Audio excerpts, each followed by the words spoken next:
Hi guys, welcome back to my channel. Today I'm going to show you how you can recover your data, recover your deleted data, use a disk drill. So there are some software out there that you can try to install, try to download. For example, disk drill from cleverfiles.com. You can try to download this drill for Windows or Mac, and you can download this drill 5 for the newest version, and also there's an extended installer here.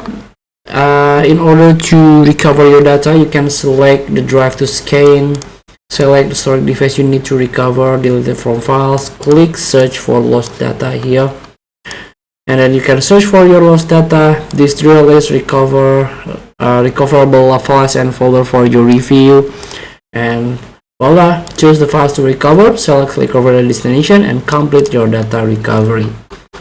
So feel free to try to download and install on your PC or Mac this drill for this drill 5 latest version. Thank you for watching. Don't forget to comment, like, and subscribe. There's a button below. See you in the next video.